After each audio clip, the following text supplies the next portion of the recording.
তো 1 মিনিটতে আমি শিকিম 74th edition of the Miss Universe Mrs Universe আৰু Miss Universe India Miss World 2025 বহুতৰে এইখিনি কনফিউজন লাগে গতিকে এইখিনি আমি জানি ল'ম কাৰণ এইখিনি বহুত বেছি ইম্পৰ্টেণ্ট এক্সামবিলাকত আহি থাকে এতিয়া চাওক 74th editions of the Miss ইউনিভাৰ্ছৰ হোষ্ট কৰিছিলে থাইলেণ্ডত হোষ্ট কৰা হৈছে আৰু এইটো ফাতিমা বোছ নামৰ এগৰাকী মহিলাই মেক্সিকোৰ হয় তেখেতে মিছ ইউনিভাৰ্ছৰ খিতাপটো লাভ কৰিছে আৰু তেখেতৰ ফটোখন মই লগাই দিছোঁ কাৰণ ভিজুৱেলাইজ হ'লে কথাখিনি বেছিকৈ মনত ৰ'ব আৰু এই মিছ ইউনিভাৰ্ছটো পাবলৈ হ'লে আপুনি আনমেৰিড হ'ব লাগিব আনমেৰিড হোৱাৰ লগতে এটা তেওঁলোকৰ বয়সৰ সময়সীমা থাকে আৰু বয়সৰ সময়সীমাটো আমি এতিয়া ডিছকাশ্যন নকৰোঁ সেইখিনি জিকে ক্ষেত্ৰত আমি কেতিয়াবা ডিছকাশ্যন কৰিম ঠিক আছে বেলেগ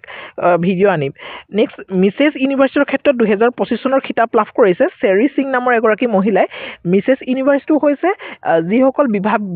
মানে বিয়া হৈছিলে আৰু বা উইড' হয় তো তেওঁলোকেহে ইয়াতে পায় এইটো খিতাপ আৰু ইয়াতে কোনো ধৰণৰ বয়সৰ সীমা নাই ঠিক আছে মেৰিড হয় ডিভ'ৰ্চ হয় উইড'ড ওমেন যিকোনো ধৰণৰ ওমেনে ইয়াতে কৰিব পাৰে নেক্সট আছে আপোনালোকৰ মিছ ইউনিভাৰ্ছ ইণ্ডিয়া 2025 পাইছে মণিকা বিশ্বকৰ্মা আৰু তেখেতৰ ফটোখন আমি ইয়াতে লগাই দিছোঁ মিছ ইউনিভাৰ্ছ ইণ্ডিয়া 2025 তাৰপিছতে আছে মিছ ৱৰ্ল্ড 2025 এইটো পাইছে আপোনালোকৰ অপেল চুচেটাই ঠিক আছে তো কথাখিনি আমি জানিলোঁ এনেকৈ ধৰণে ভিডিঅ' সৰু ভিডিঅ'ত আমি কথাখিনি ডাউটখিনি ক্লিয়াৰ কৰিবলৈ গৈ থাকিম গতিকে যদি ভিডিঅ' ভাল পাইছে লাইক শ্বেয়াৰ কৰিবলৈ নাপাহৰিব থেংক ইউ